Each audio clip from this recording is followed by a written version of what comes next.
All praises be unto the Most High. Rastafari, right? Yes, sir. Soup, thanks for blessing us. Yes, sir. Soup's been blessing us for almost 4 years now, closer to 5.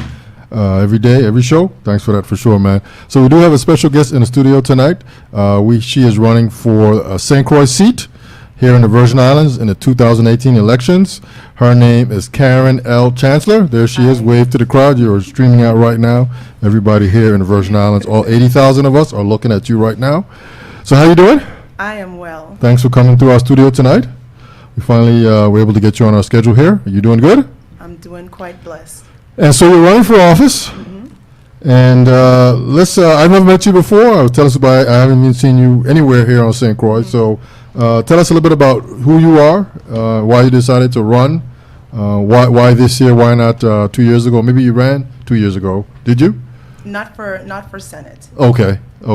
You know, one of the reasons why a lot of people have not been seeing me is because I spend more time with your children than I do with the adults. Okay. And so I spend my time in the classrooms and in the schools, and the adults that get to know me are the parents of those children. Okay. So they become familiar with me, or perhaps some community agency that I've had to deal with on behalf of the children. Okay. One of the reasons that I wanted to run is that I've had a passion for just making people happy, Okay. just taking part in decisions that make people happy. And I find that our community is at a point where we need to be nurtured, and I don't see that going on. I don't see the selflessness that I expect from our leaders.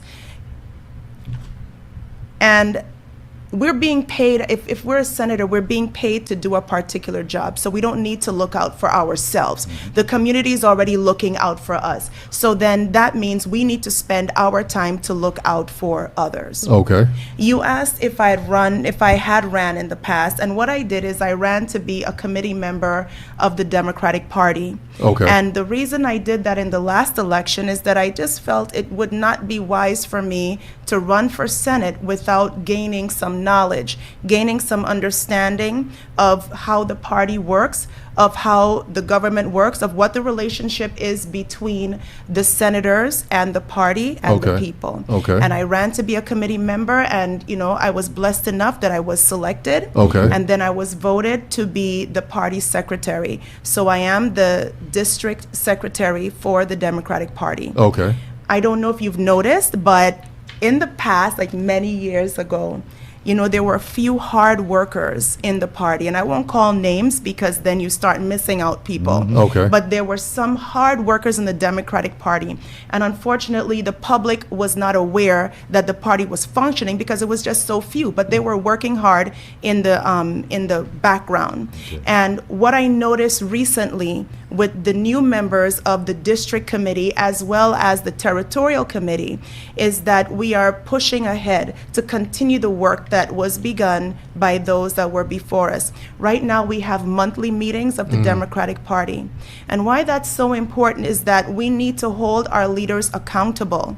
And so you can say the party is not a big deal, but it should be a big deal. It should be a big deal because this should be a forum that the regular public can come together and meet with our leaders and say, these are our concerns. This is what you did that I agreed with. This is what you did that I did not agree with. And so in becoming a member of the party, it was my intent to understand how that relationship worked and if I even had an understanding of it at all. Okay, good.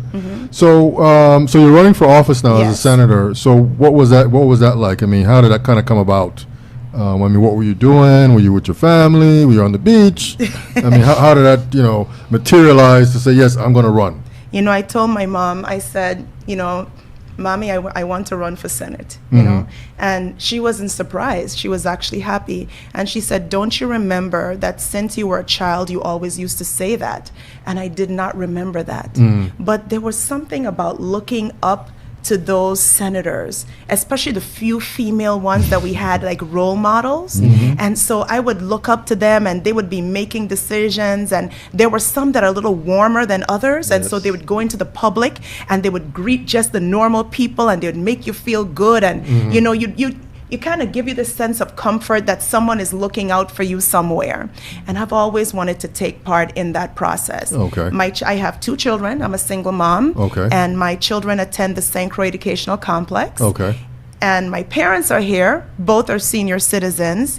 So I have something invested in this community that I want to take care of. Okay. And my children, they plan to go to UVI. Okay. My big daughter, she's 17. She's graduating this year from the complex, and she has already been accepted into UVI St. Croix. Okay. So Congratulations. obviously, I want to make St. Croix a better place. Too many of our young people are leaving. Yeah. Yes. Yeah, that is definitely true.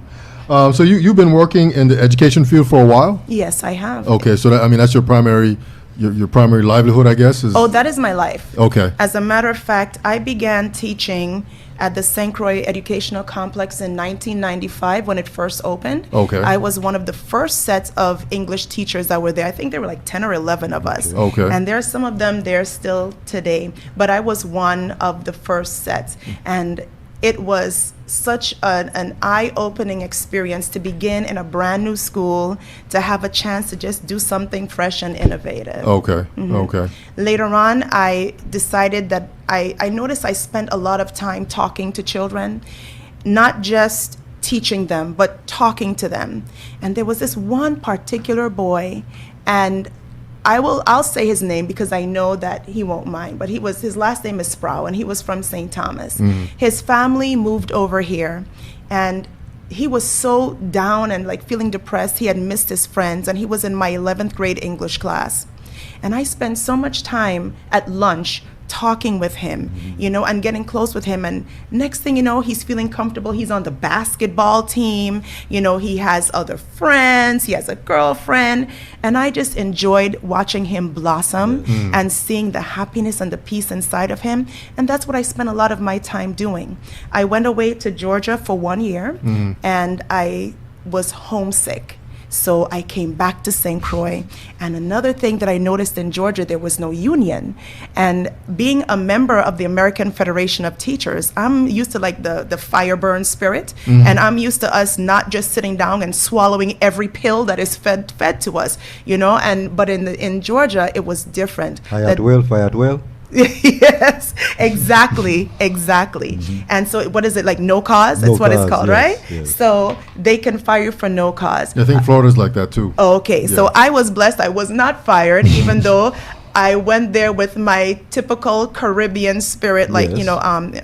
the way that you're speaking to me is rather disrespectful. Totally. Do you tell that to your boss? But up there, they're more, yes, ma'am. And so, like I said, I come from the fire burn spirit. Yes. And I missed that in St. Croix. So I did leave that job on good terms, and I came back home and I began working at the Alexander Henderson School. And there was the union rep at the time. That was back in 2004. I came back, only went there for 1 year, and I began working at Henderson, and she saw something in me and asked me to become the union rep. So I ran for that position, and she coached me and she nurtured me, and she saw the leadership skills that I may not have realized that I had. And I enjoyed it, and ever since then, it's been about 10 years. I was a union rep in all the schools that I've been at.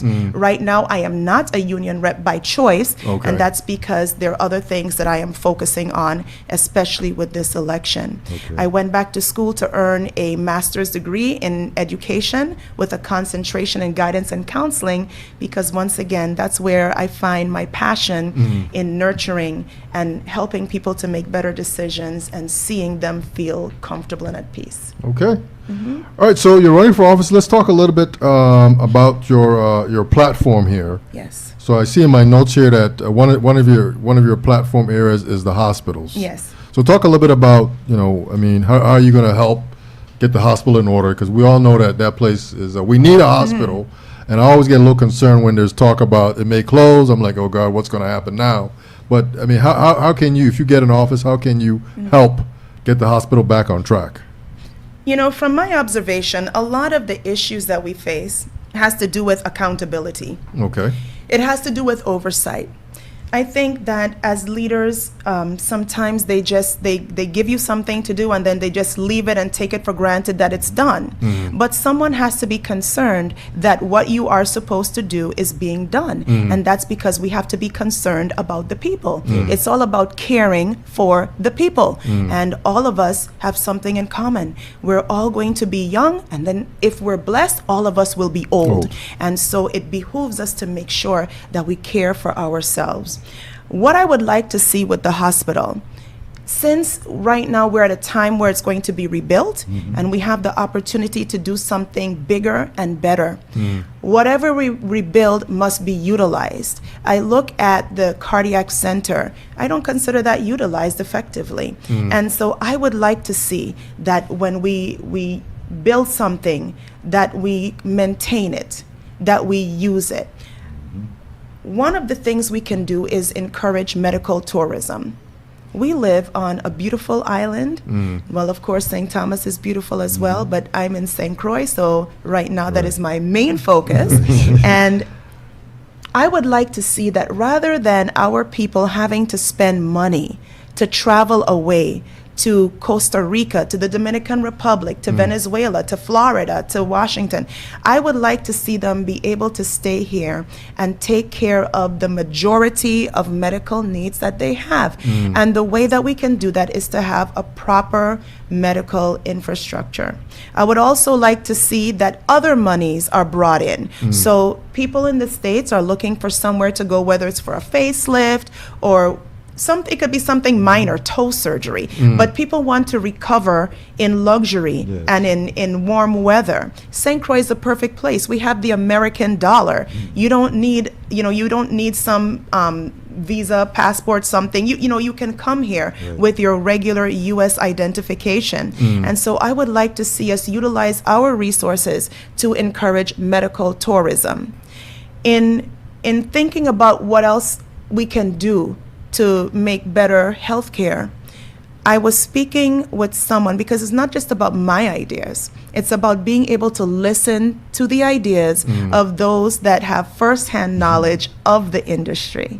And someone said to me yesterday, they don't understand why it is they let go the nurses and then they're bringing in all these contracted ones. And then I'm saying, for real, you are paying these people to come in more money than you were paying the people here in the first place. I just need to understand why. I need to have a better understanding as to why our people are not afforded the privileges. I know of a traveling nurse, and she came down from the States. And then she was in St. Thomas. She's being given room, transportation, stipend for food, plus her salary. Come on. Our people here just need a salary. That adds up. I'm telling you. Yeah. And it's not like she was being paid $10 an hour, and so why aren't our people afforded certain privileges? So instead, we could work with our nurses. If they're lacking some sort of certification or licensing, let us work with them to help them to get the courses, whatever it is that they need. The nurses' aides, let us work with the nurses' aides. The Department of Labor is there, and they often receive money to assist with tuition and with training. I believe that the legislature should seek out funding to assist at least a number of these people. We may not be able to save everyone, but let us at least have something in place. Work out a deal with UVI, whether it's for a discount or whatever. Have something in place to help our people further their education, that they can maintain their jobs. So medical tourism, helping our people maintain jobs, and keeping VI money circulating in the VI. In the VI, okay. Your next thing here is WAPA, which is Water and Power Authority, and what are your thoughts on that? My thoughts are the simple thoughts that everybody else has. Okay. And that is, why are my bills being estimated? Yeah. There is a law that says the WAPA is supposed to be reading our meters at least once a month. But the fact that they can get away for so long, so many years, these people have escaped with sending out bills that were estimated. And I don't want to say no one, because that will be giving disrespect to the one or two senators that have at least spoken out about it. But hardly anyone has gone or taken them to task with what they're doing. But if there's a law in the book, why is nobody enforcing that I would law? like to know that myself. And so I would like to be in the position where I would have the authority to speak out and have my words have some teeth. So I went into WAPA because I received a bill myself that confused me. I didn't understand how I can have a $600 water bill, and then I noticed that some people were receiving electric bills when they were off island and when they had no electricity. WAPA, then when I went in there, I spoke with different customers, and I started to share with them that the Public Service Commission is there to assist them with fighting. But you know, if you don't got that money for That's your bill, about to tell you the problem is, Yeah. and once again, I speak from experience because I'm in the situation myself. When you go into the Public Service Commission, the workers, the employees there, I've received such good service, personable, they treat you very well, no problem. The problem is the laws. If WAPA gives you a $2,000 bill, you need to have $2,000 to fight that bill. But then if I had $2,000 to fight the bill, I may as well just pay the bill and just stop wasting my time. So if you are the regular person, like you're in education like me, and you don't have that $2,000 as throwaway cash to put in escrow, that means they want to take your money and set it aside. So just in case you lose your case, then WAPA will be able to take the money. But what about when it's just a frivolous bill that WAPA sent out, but you don't have the money to fight it? Yeah. So it's either you find an attorney to do this pro bono, which is difficult to find, or you have to find someone to sponsor you and pay this money in escrow. I need to see that changed. I need to see that change. I think that there should be some sort of committee to determine whether the consumer is just making up a frivolous complaint to get out of paying a WAPA bill, or if there is indeed merit to that complaint so that you don't have to put that money up in front. escrow. Yeah, up front. So I would like to see that change. I'm also concerned about the way WAPA is spending its money. The storms just passed. No one can tell me that WAPA did not get any grants or any money from the federal government. So then why are our bills still the same? Why are we even paying bills for, let's say, the water bills for part of the time when we had dirty water? Okay. So I'm wondering if WAPA has received certain monies, is that double pay? Like we're paying and then they've still received money for losses? Yeah. no, we're paying for the lineman. That was Okay, something. you see? And so I have concerns about that. Yeah. And I would like to be in a position where I can officially examine these things. Okay. Question, Sue? No, you go ahead. Just, Okay. So, do you? Okay, yeah. If it do manifest, how do you feel about alternative energy? Yes, I support alternative energy. I support it because we have to come up with different ways to save our people money, to do better with the environment. And so I am definitely open and encouraging to examining other sources. What is disturbing, I guess, is when it comes to solar power. You know, I happen to live in a home that is solar powered. I'm renting a home. And it is expensive if you own a home to have your entire home solar powered. It's going to cost about $20,000 or so to get your entire home. the whole setup Yes. in place? Okay. Now, in the long run, it pays off, but it's just really expensive to get it going. So I'm open to examining solar, wind, other forms. Okay, Yeah. all right. Okay, and so as we go on here, I guess another item here is you talk about road repairs. I guess getting monies in to get the roads paved. Yeah. We need sidewalks. We need drainage. Maybe in some places we probably even need bridges to go over some areas because that's a waterway. So I guess you're in favor of all that kind of stuff? Of course. Okay. And especially when, from what I understand, money had been allocated previously, years before, to have some road repairs done, and it wasn't utilized. And I also noticed that when the road repairs are done, they're not done well. And nobody, once again, is holding anyone accountable.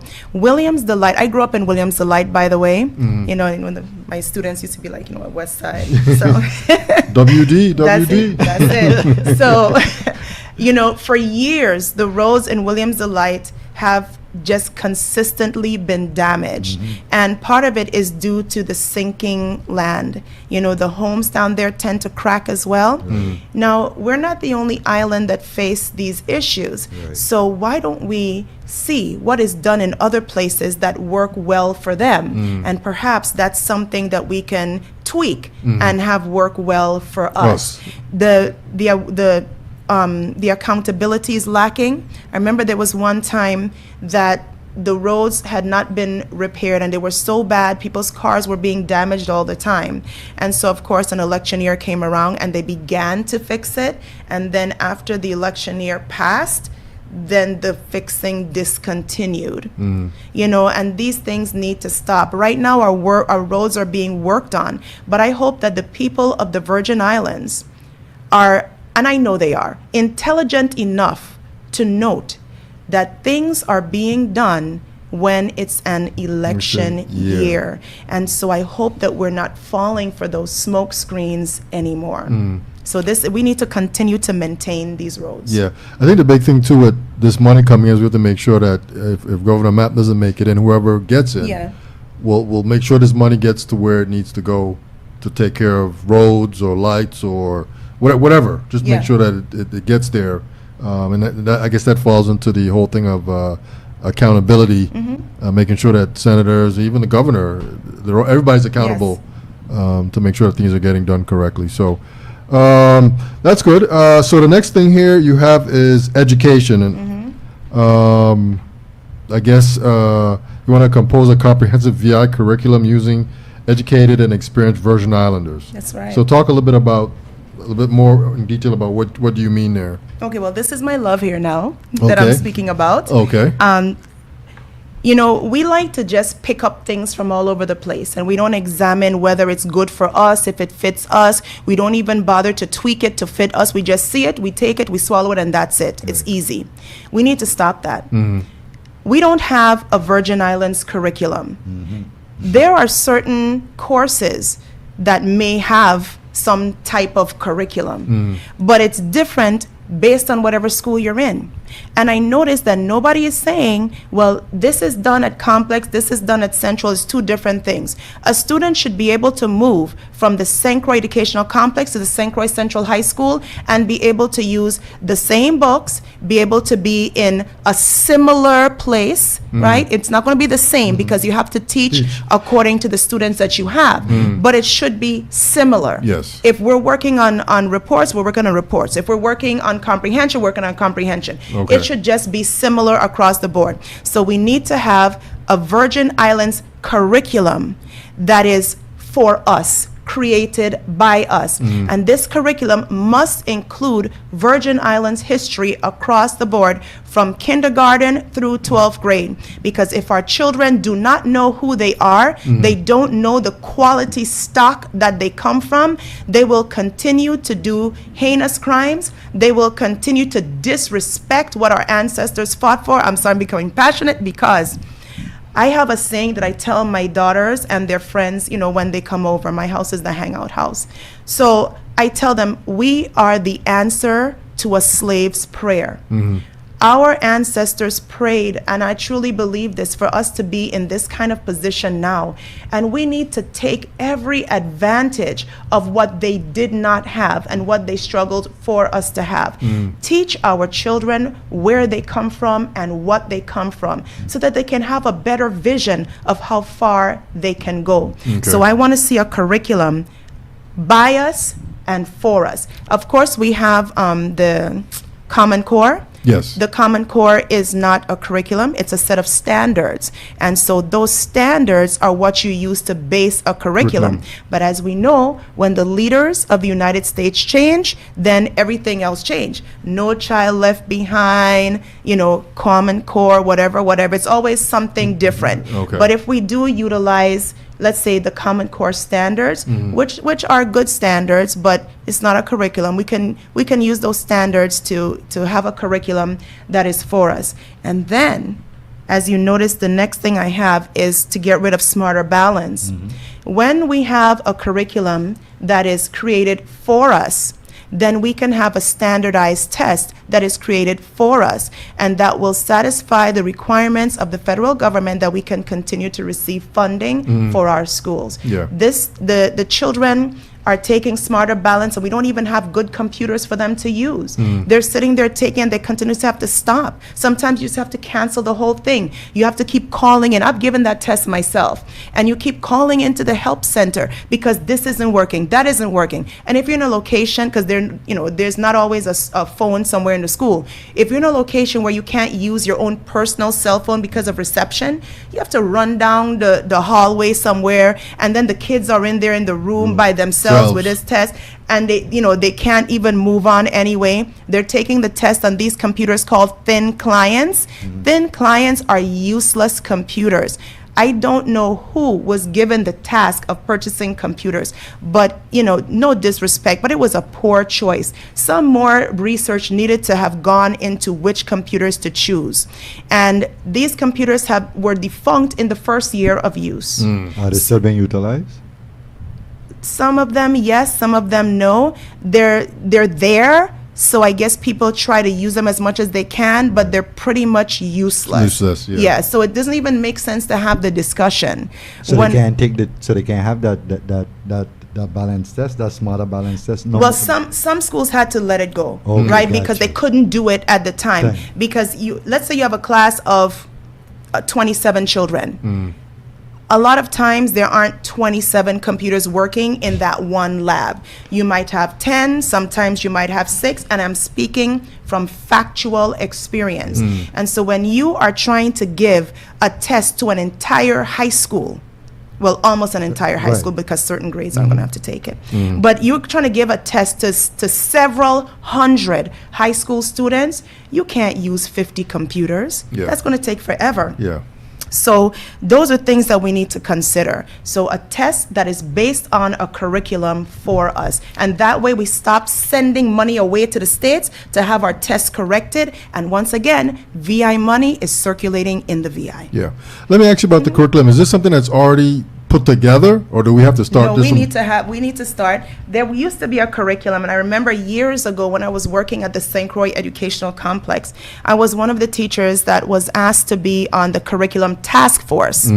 And it was awesome participating in that, getting together with your colleagues to create this curriculum. I don't know what happened to that curriculum. I don't know if it went out when whatever other, was it Nickelby, whatever it was back then, whatever newfangled term they had for teaching was in, but we don't have that today. So that have to be basically developed from We have to ground develop zero? it from ground zero. Okay. But there's nothing wrong with looking at a framework from other places Right, yeah. and just fixing it for ourselves. Okay. How long would that take? I mean, to do something like that? I would think, depending on how many people you have working, I believe it's something that could be begun in a summer, and then I would give it no more than a year. Okay. And I don't even think it would take that long. I'm saying a year as far as the curriculum is concerned because, a storm passes, whatever. But I think within a year, with an effective committee, with experienced educators, it could be done. Okay. So, the curriculum would be for all grades, or just talking high school? K through 12. Okay. That's what I would like to see. Okay. I thought there was something already in place, but maybe not. So moving on here, you talked about now you're talking about the technical college and CTech. So you're in favor of technical education at the high school level?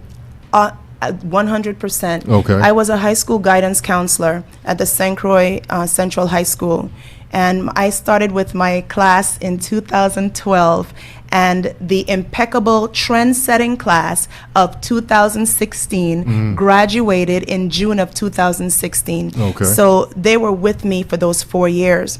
My students had, I mean, the amount of students that I had at Central that graduated with certification from the vocational school, it was almost 70 students. And considering my graduating class was 219, having around 70 students with a certificate from the vocational school is a big deal. Yes. Complex would have more because it's right there. But my students had to be transported over to the vocational school. So I did encourage a lot of them to take vocational courses because I think you need to have something in your back pocket. You need to have some other experience to help you understand what you want to do. But when they're finished at CTEC, they have to go on further to get that further certification. Right. Yeah. And so I would like to see a technical school right here where our children are not forced to leave. The closest they can go is Puerto Rico. And I would like them to stay here if they choose. I would also like to see, just as UVI takes in students from the mainland, I would like to see our technical school take in students from the mainland as well. Once again, I'm about St. Croix money, staying in St. Croix and getting other states or other countries' money to be here as well. That's good. Okay. Okay. So the technical classes, what are they offering now? CTEC? Yeah. Oh, they're offering a lot of things. They're offering, okay, I'm going to start from, let me go down this way. I'm picturing the school Yes, in my sir. head, and so then I can go down that way. So there is welding, there's electricity, and I'm not sure if they still have electronics, but the electronics and the electricity were two different courses. Yeah. Okay. Then you have the building, the construction and building trades. Okay. You have auto body, Okay. which is different from the auto mechanics. You have diesel. You have outdoor power equipment. Okay. There are some computer classes, some things with some little technology stuff. There is drafting. Awesome class. Yes, drafting. You have the clothing construction and management. Okay. You have culinary arts, and it's teaching you not only the cooking part but the business part as well. Okay.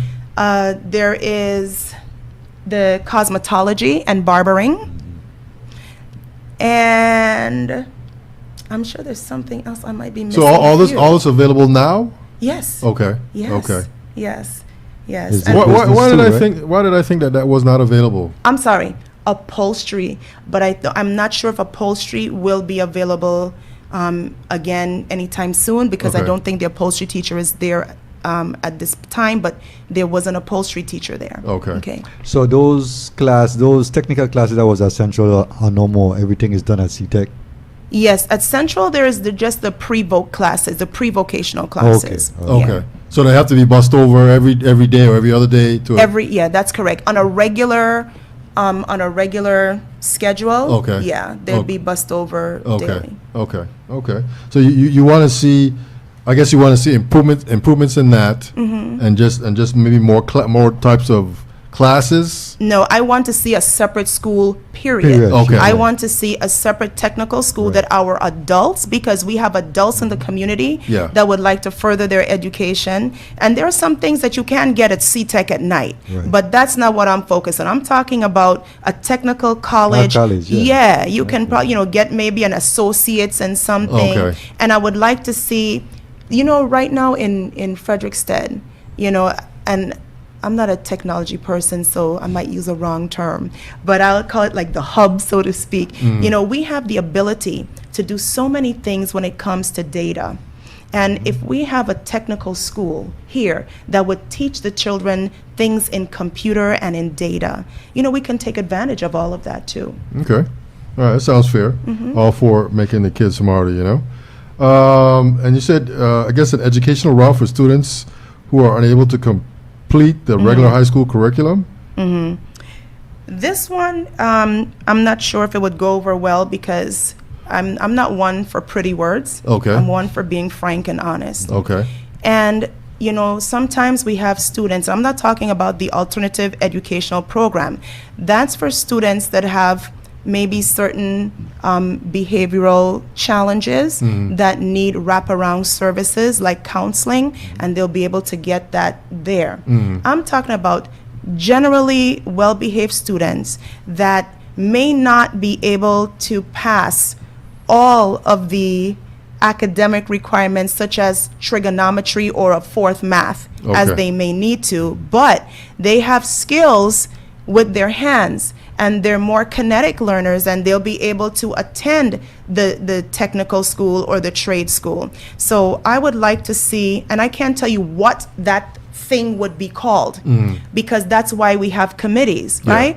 I would like to see us get together and work out something that would allow those students who may want to attend C-Tech at night or even C-Tech while they're in school, Okay. but they don't need to exactly have all the massive requirements that a regular student who may want to attend college might need. You might need. Okay, I got you. So why do you think that's not going to go over well?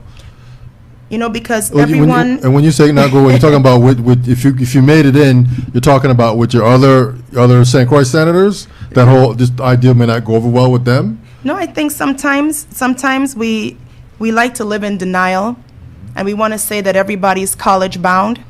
When I was a guidance counselor in the high school, I acknowledge that there are some of our children that will go to technical school, that will go to trade school, that will go to college, and that will go to the military. And I believe, even though I may not want, you know, my child to do something, that doesn't mean another parent doesn't want their child to do it. And I believe in offering our students all the opportunities that can be offered for them to succeed. We just want them to be productive members of society, to do whatever it is, that thing that is inside of them, that they are gifted and talented to do. We just want them to have an arena to bring it out. Okay, sounds good. Moving on here, your next bullet item here is employment. Promote the creation of a water park to provide safe and entertainment for locals and increase tourism. So you want to have like sort of like a Disney water park kind of thing?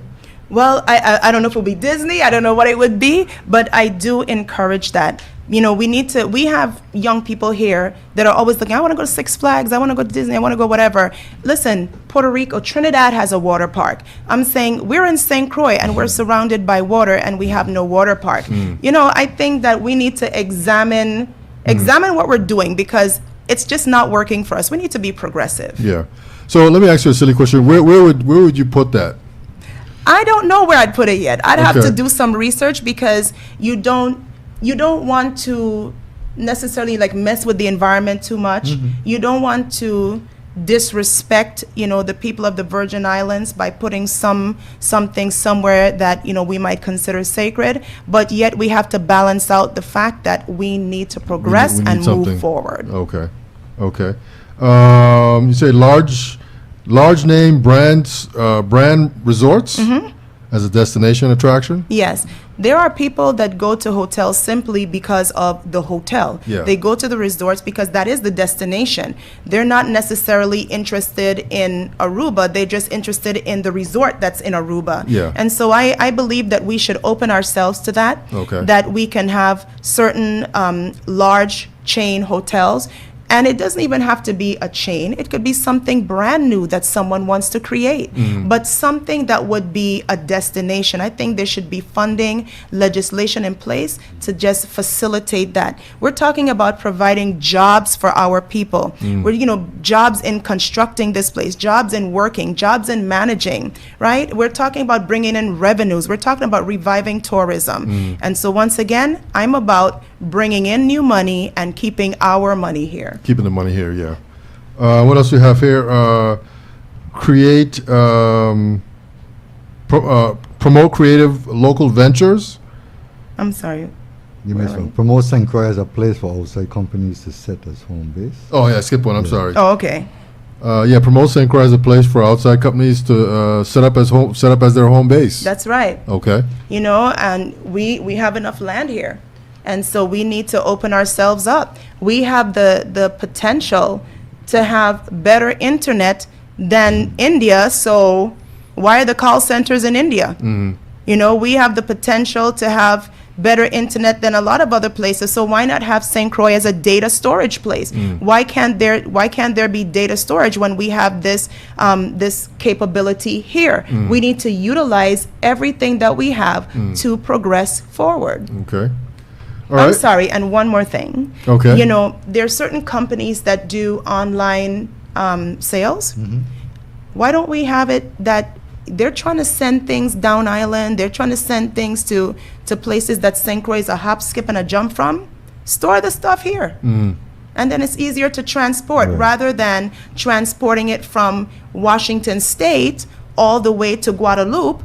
Just have it in St. Croix and then transport it to Guadalupe. Yeah, much closer. Yeah. Much closer. What else we got here? Promote creative local ventures. Yes. What do you mean by that? Our people have ideas for businesses, and I would like to encourage that. I would like to encourage licensing to be a little easier for our people to be able to try something new. We always talk about entrepreneurship, but the amount of red tape that people have to go through. I may not be a small business owner myself, so I cannot speak well to the amount of red tape. But what I can do is articulate what the people I've spoken to told me. And the small business owners have shared with me their frustration in how long it takes for their documents to be processed. So when our people come up with a brand new idea, such as like ecotourism, you know, but something small like putting up a little shack in the rainforest to, you know, to encourage tourism and different things. I want them to be able to do this easier so that we open ourselves to them branching out more. Okay. All right, so we're going to go on to some difficult questions now. Oh, wow. We got some difficult questions here for you. So the first thing that I wanted to touch on is agriculture. We know how important that is here. You know, just growing our own stuff for our local, and then even exporting that out to other countries that may want to buy stuff, you know, by the tonnage. We got a ton of pineapple or whatever. I mean, what are your thoughts on that? We need to feed ourselves. Okay. Notice that during the storm, we're lining up outside of the grocery stores, and I'm going to say it, the grocery stores that were chosen to be open at particular times, because it's not like if all the time you could have gone down to buy a piece of green fig from the small local person, but anyway. Yeah. So we're all lining up, right? Hundreds of people in a line. You know, we need to be able to feed ourselves. And sometimes they run out of stuff because they couldn't get the shipment in. We may not be able to grow everything here, but I encourage agriculture. I encourage that there is funding available so that the small farmer will be able to have certain equipment that the government may have and that may be able to loan out or rent out, whichever way, that we have it available, that the small farmer could utilize this. And also we need to train our people with progressive ways of agriculture. Once again, it's not just about what I think, because listen, I plant something, it'll probably die the next day.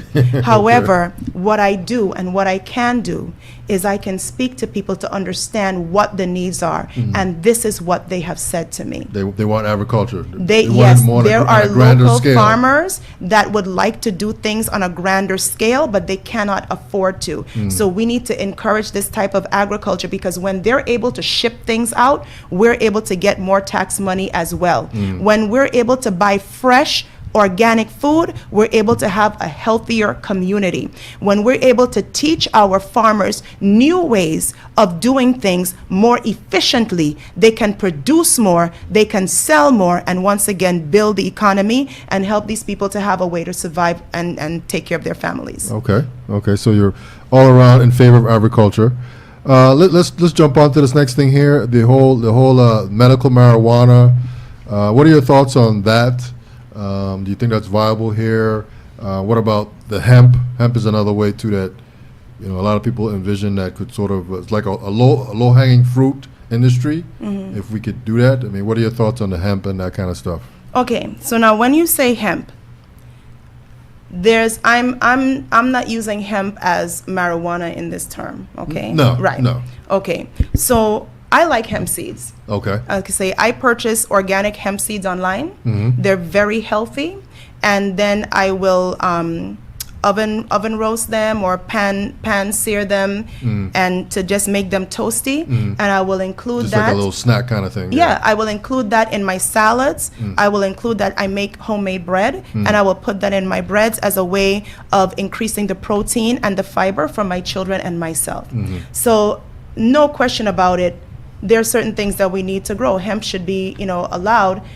Now, marijuana, whether we like it or not, this is a done deal. The United States has already agreed that medical marijuana is legal in certain places. I'm open to that. My only thing is that I would like to make sure that certain controls are maintained. Okay. And that it's not just done, willy-nilly. But I am open to that because Okay. we need to be able to, to progress. Yeah. Yeah. It's all about moving us forward. Yeah.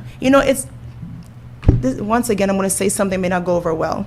To call something that is a plant on this earth completely bad, I'm not sure I can do that because I believe that, there's a purpose for everything. Yeah, I got you. Yeah. I We got just you. have to maintain certain controls. Trolls over that. Yeah. Can I share a little story? Sure, of All course. right. So a friend of mine, and he's a Christian. He lives in the States. His people are in St. Thomas. And his sister was diagnosed with a fatal disease. And she stopped eating. And we're talking about Pentecostal Christians, so like the smell of alcohol, we're probably like, oh my God, I smell alcohol. So nothing. They don't smoke, they don't drink, nothing.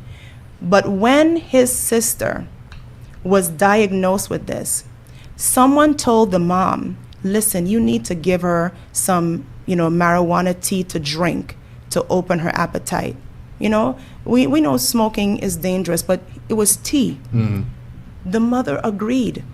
And she gave her daughter this tea. They said within 15 minutes, the girl said, Mommy, I'm hungry. And she was able to eat. Get the nourishment in her system. She was able to eat. Yeah. How can I call something that is natural completely bad? Bad, yeah.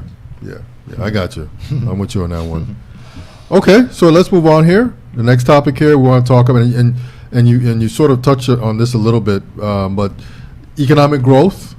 Economic development, and of course we've been talking about small business, but how can we get new monies here into the Virgin Islands? The EDA goes out and tries to bring corporations here, but what is your take on getting new money here, like via small business, economic development? You mentioned tourism as a way to do that, but outside of tourism, how do you think we can get new money here? We need to be proactive, Okay. and sometimes we just need to go out and to meet people.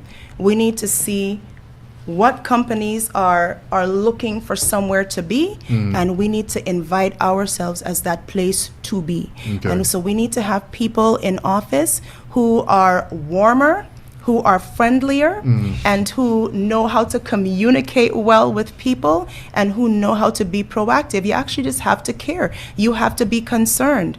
We do a lot of online shopping because some of the things that we want are not available here. Yeah.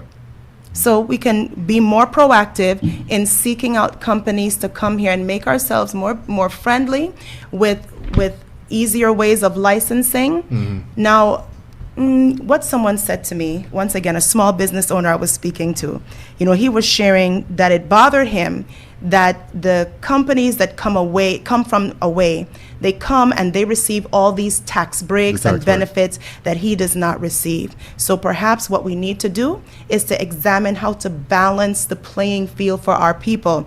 The government survives off tax money, so we need to tax people. However, we need to find a way that our local small businesses don't feel like they're bearing the brunt of everything. So in inviting these companies over, we also need to find a way to make life a little easier, even if it's just with the processes that our small businesses have to go through. We need to find a way to show them that we're paying attention to them too. Those businesses that come in, what I would like to see when, like for example, the EDC companies, right? I would like to see that there are certain community nonprofits that are attached to them. Not just that they can choose Save the Dolphins. For example, there might be, a community organization that is known for, taking in the homeless on a regular basis, and they're running like a rehab or something. That should be one of the priorities. Yeah. And so when a company comes in, rather than have the company choose where all of their benefits should go, we should be able to choose where a portion of their benefits should go, and then the other portion of their donations, they can choose where that goes. And that makes sense, because you don't want to have big corporations saying, I want to send my money to Save the Dolphins. I mean, we all love dolphins, but that's not a big thing here. Yeah. But as you said, there's a way that you can put that money into something more local, more localized. Share the wealth. Yeah, more localized. For me, and I think Sue would agree to, we want to see things happening. When I walk up my door, I want to see that the roads are paved, the lights. That's how I know that change has reached me. Yes. If you live in West, and I'm happy for you down there, and your roads are paved, but it doesn't do nothing for me. Yeah. And that's kind of the same concept there with the money that the EDC companies. Like I said, we all love dolphins, but let's get that money to some local bakery or something more localized, so that we can see the effects of the money being spread locally here for the economy. But you had a thought. Yes. I'm raising my hand like I'm in school. I'm just so accustomed. By the way, Karen Chancellor, number 10 on the ballot. Okay. All right. Okay. I was speaking again with someone, and what I appreciate from our community is that they can see when someone genuinely cares. And so I am so privileged that when I go campaigning and when I'm meeting people, when I'm canvassing, they're sharing their ideas with me. And so someone said to me, why is it that we're buying bread from away and we have so many bakeries here? So now right away I was like, oh, well, that's because they can't produce all that, that the schools need, of course. But then in this, we had a discussion at the, we sat down and had a discussion, and I'm like, wait a minute, listening to his ideas, it makes sense. And, you mentioned agriculture. We're giving our kids all this canned food and these processed foods, and there are people here that can farm and produce something as simple as lettuce, because the children need to be eating fresh vegetables and fruits every single day. And so we need to encourage that our farmers and our bakeries, that they're producing the fresh foods that our children need. Island Dairies is gone, so now all of a sudden we don't even have fresh milk for whoever it is, that drinks milk. And so what I would like to see with the bakeries, I would love to see that there are contracts given out to bakeries. If you were to give, I'm just going to say a name, I'm not favoring a bakery, I'm just calling a name. Let's say Centerline Bakery, for example.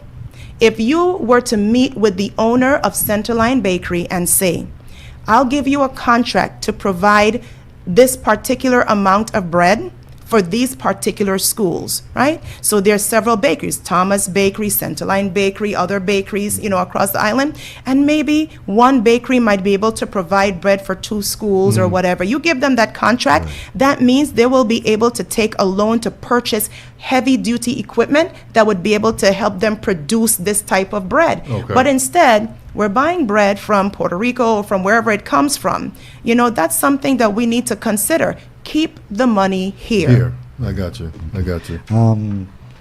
Ms. Chancellor, how do you feel about reducing our senator's size from, I guess, how much of them? We got 15 of them now.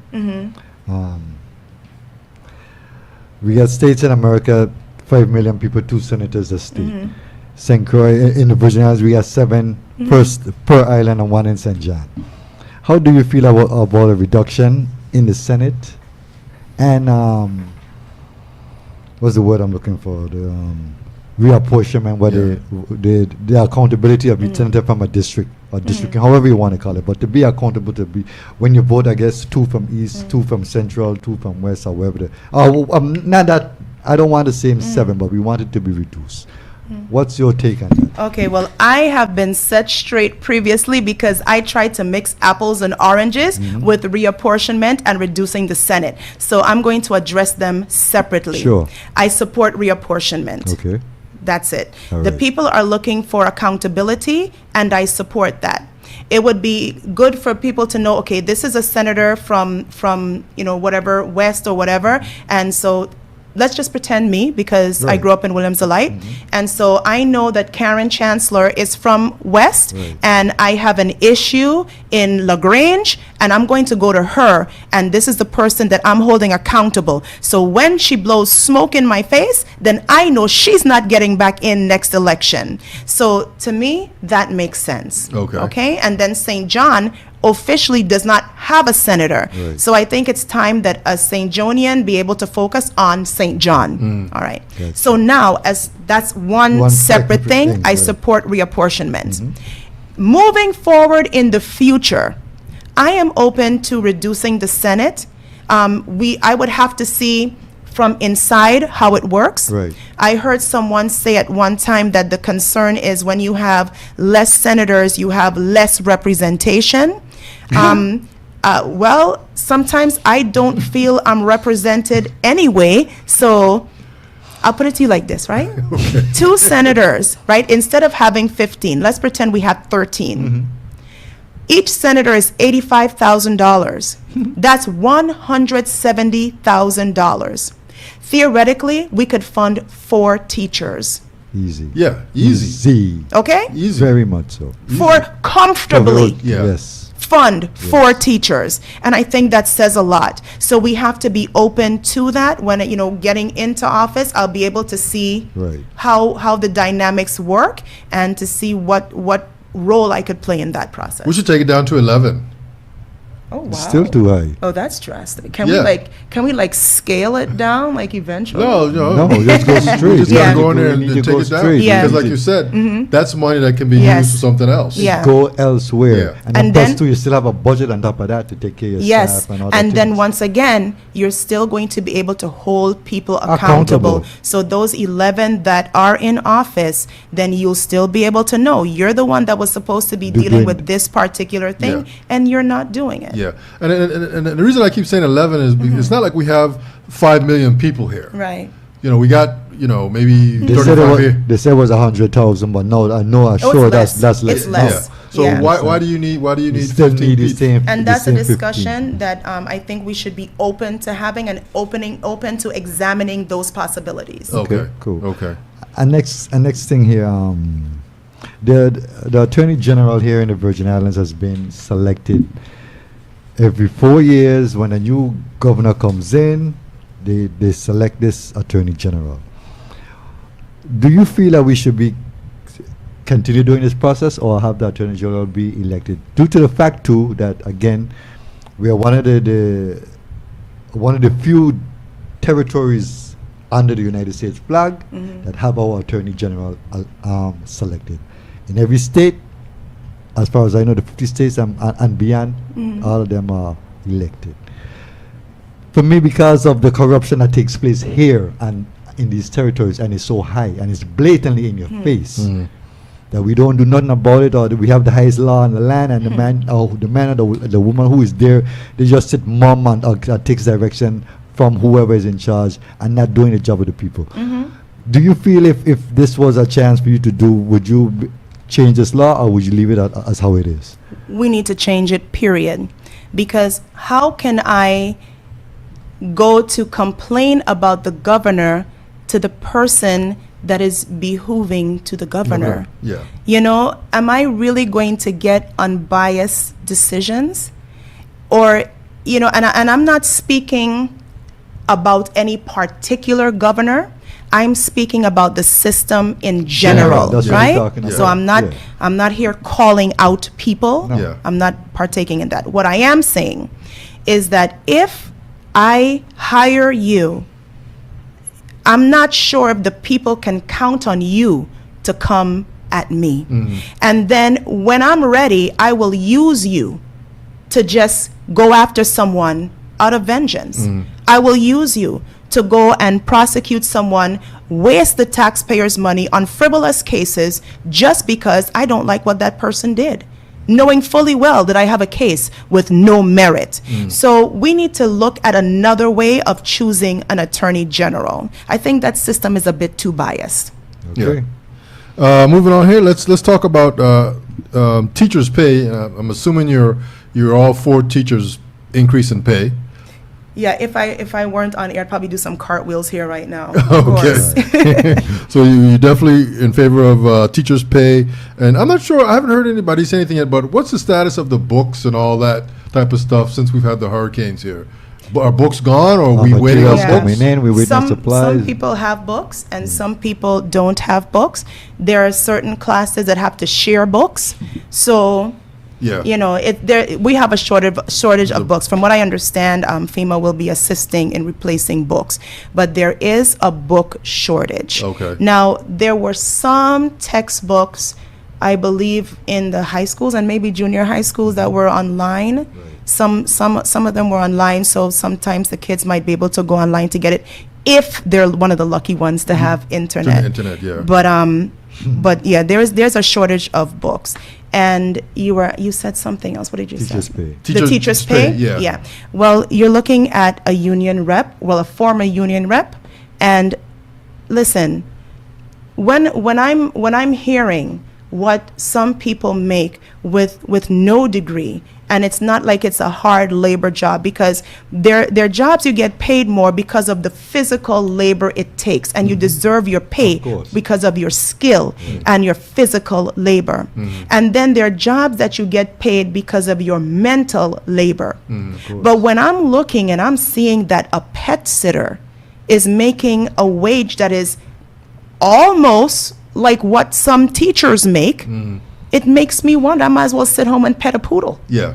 You know? So it's disrespectful to tell a teacher that he or she must go to school, get a bachelor's degree, or get a master's degree, because many of us have master's Yes. degree. We pass the praxis exams. We have to pass exams to be licensed and certified. And then with the ratings that we have to do with the evaluations, we have to jump through hoops. You have to create a portfolio. Some people have video portfolios, right? Then you have to do plan and how you plan to improve yourself, right? You have to jump through all these hoops to maintain this job. But yet, we're on a salary from 2009. Listen, the American Federation of Teachers is being paid on a 2009 salary. It's the 2009-2010. We are in 2018, going on 2019. And not only did we not receive a raise, there was no discussion. The language for the last contract that we had was negotiated. Days were added on, right? Requirements were added on from 2010 to 2015. It was added on, and we as educators fulfilled those requirements.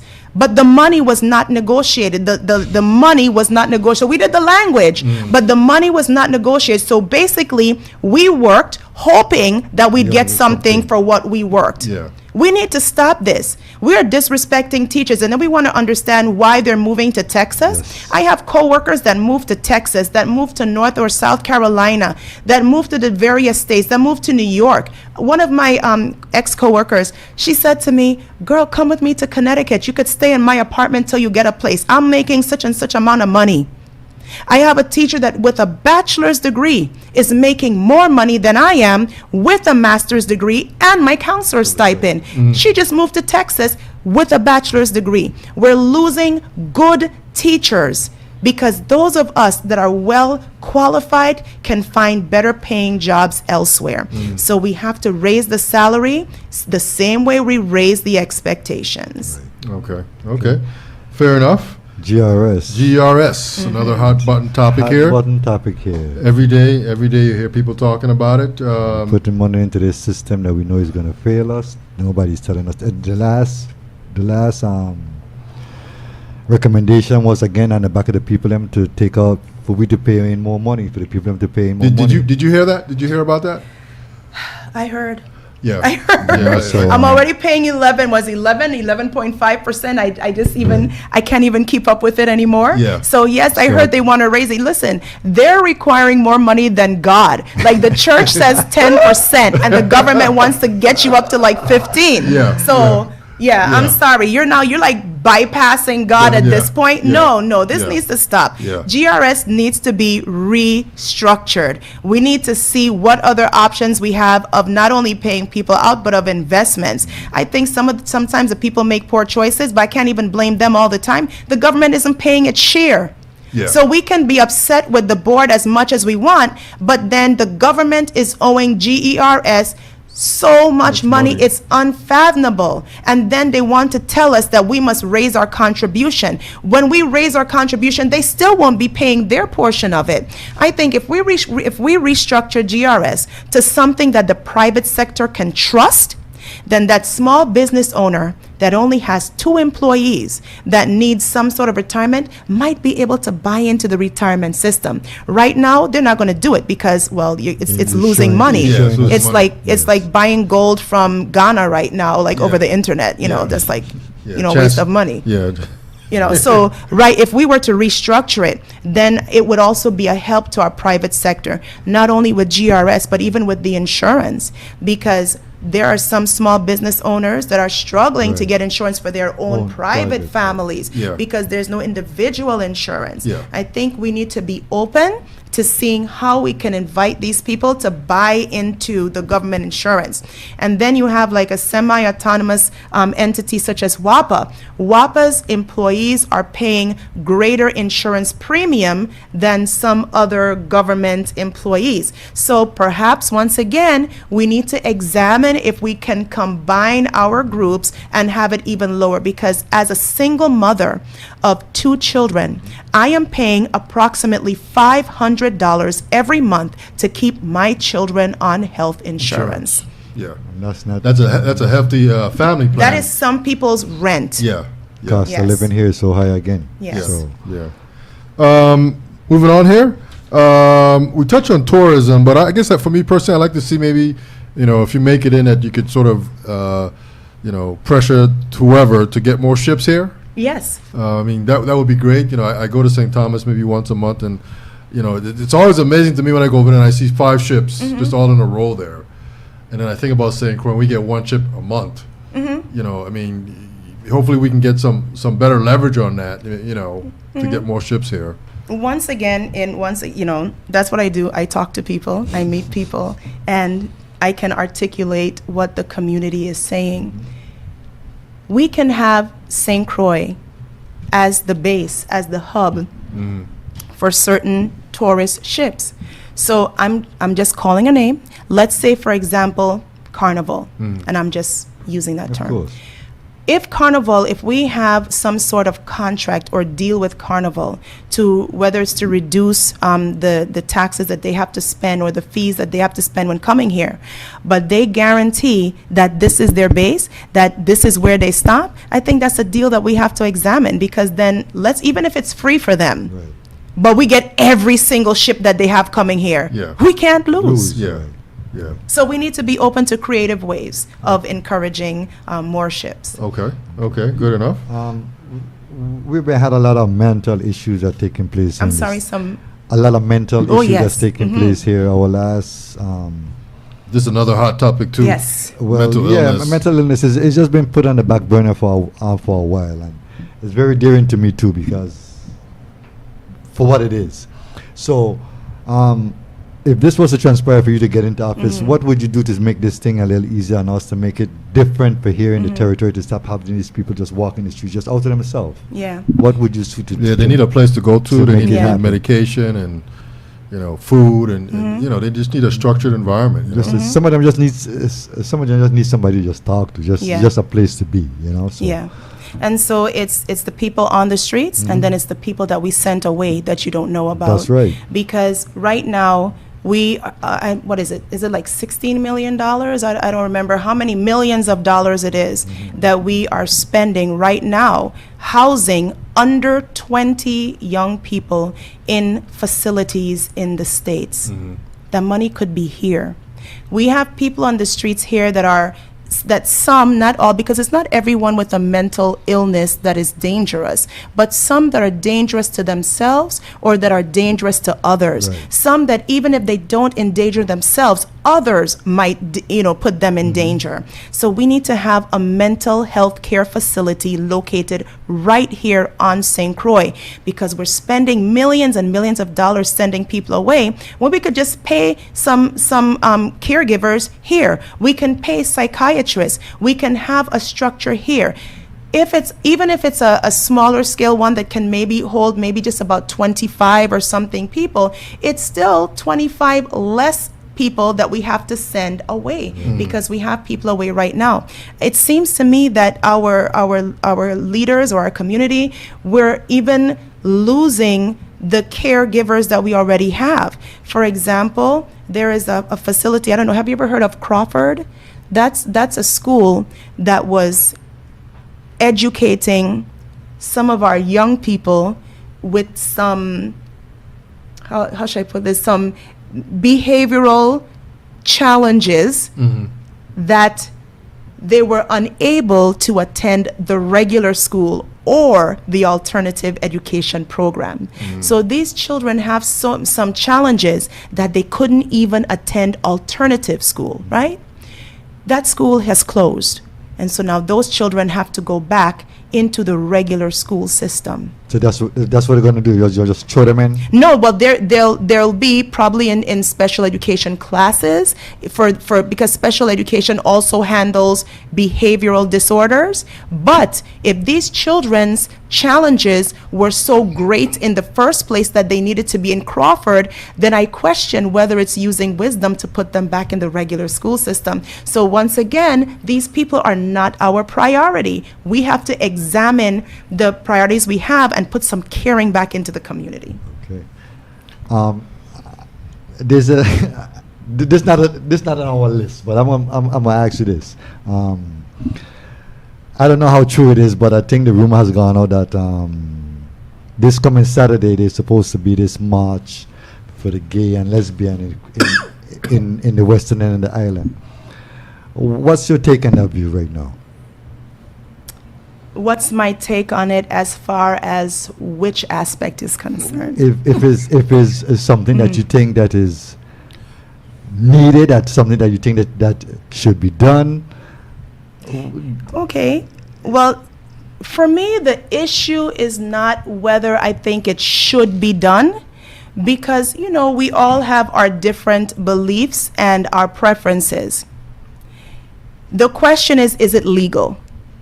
Because just because I may not support it, just because I may not like it, that doesn't mean it's illegal, and so we as individuals in the community have every right not to support the parade, but legally, as far as the law is concerned, they have every right to have it. their parade.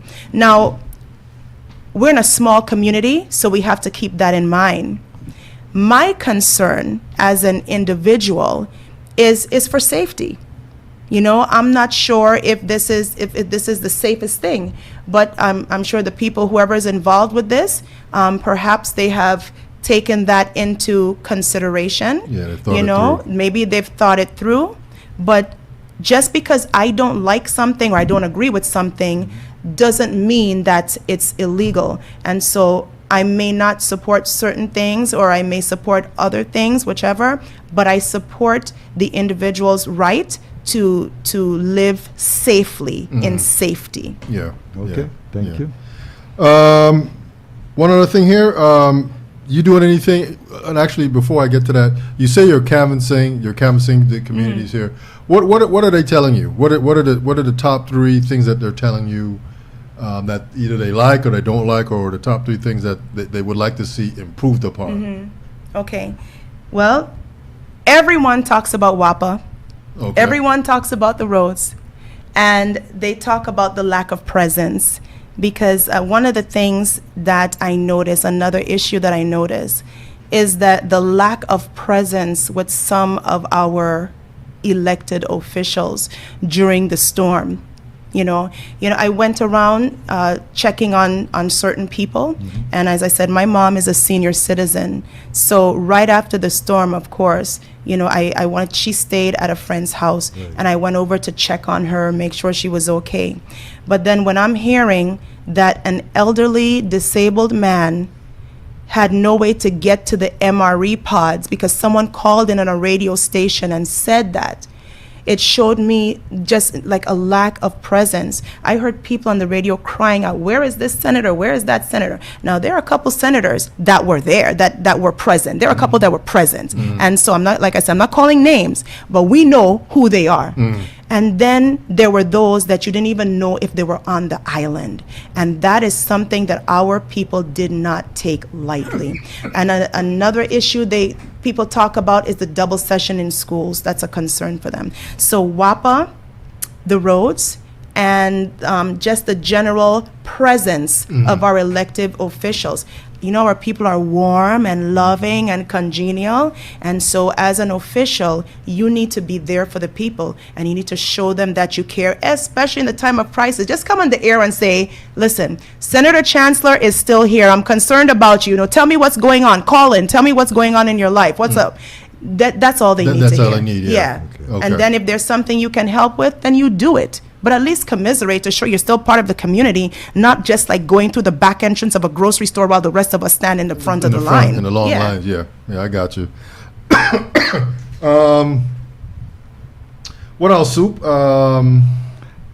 were going to ask that question before you went into that. I don't know if Oh, yeah, I was going to talk about the voter registration. Are you I guess, as a part of going or canvassing around, I would imagine that you're trying to get people to go register to vote. Yes. Because you need their vote. Definitely. So that's a part of what you're doing? Definitely. And I'm so happy to see that there are several people. One person actually sent me a photo of her card because she hasn't voted in years. And so if I may, just even to send out this plea to the general public, if you want to see a difference, if you want to see things change, you have to do something different. You have to get out there and vote. We can no longer sit on the sidelines and complain about the lack of empathy or the lack of concern about what's going wrong when you're not voting. So I would like to encourage the general public to go out and register. And I'm not here fighting for a party, but I will say, if you register as a Democrat, then you will be able to assist me, Karen Chancellor, number 10 on the ballot for the primary on August 4th.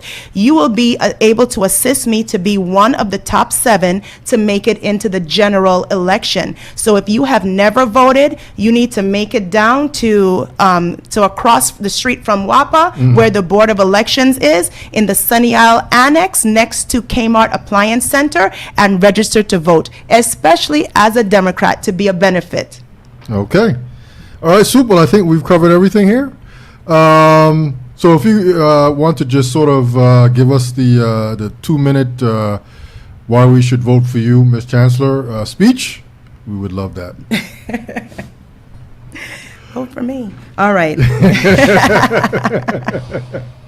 All right. You should vote for me based on my skills, based on my track record of showing that I am concerned about the community. It's not like if you have to be someone that has gone to school to take government courses to be a senator. But what you need to have is a conscience. And as my slogan says, choose Chancellor, leadership with a conscience, because that is what is missing in our community. I am compassionate. I am passionate. I have good listening skills. As you can tell, I've been telling you what people in the community are saying to me. I have good self-control, creative, good communication skills, and of course, I have a good conscience. So you should vote for me because I am a breath of fresh air and I am able to work well with others in the Senate. It's not only about that one senator that you want to support, it's about who you surround that one senator with. So when you have your favorite senator, you need someone else who is able to work with that person. And that's who I am. Karen Chancellor, number 10 on the ballot, August 4th. All right. Our guest tonight is Karen Chancellor. She is running for the 2018 Virgin Islands Senatorial election coming up here August 4th. That's the primary election. So they need to register to vote. If you've never registered or if you have not voted in a long time, if you haven't voted for 2 elections, you need to get back in there to the Board of Elections to register to vote and become a Democrat so you will be able to assist me. And the party holds monthly meetings on a regular basis, so your voice will be heard. And I know because I am the district secretary, so we do have monthly meetings. Monthly meetings, okay. Perfect. Super, any final thoughts? Ms. Chancellor, I want to thank you much for coming in. I wish you the best of success. May the Most High be with you. One perfect love. Yeah, we like to say one perfect love is Thank our you. prayers and his blessings. When you put it all together, you get one perfect love. So on that note, Karen, we wish you the best, much success. Just continue working hard and keep smiling. You know, your smile is lighting up the place here. And I'm sure that, you know, the people of St. Croix will see that too. And everything will be just fine. And you'll go into office and you'll just make this place great again. You know, Thank we need you. that. We definitely need that because the place is somewhat of a mess, in my opinion, you know. So on that note, we're out. I just want to say real quick that this is the It's Your Perspective Talk Show every Tuesday, Wednesday, Thursday, 8 p.m. until. We'll be back on Thursday. We got another candidate lined up. I can't think of the name right now. I don't have the schedule in front of me. I got it right here. And I think it's... Don't call it. Just let Yeah, it be. we're not even going to say. Yeah, just- So there's tune in. Check us out on Facebook. I'll post about who the guest is on Thursday morning. On that note, we're out. We'll see you guys on Thursday. We're out. Peace. Thank you.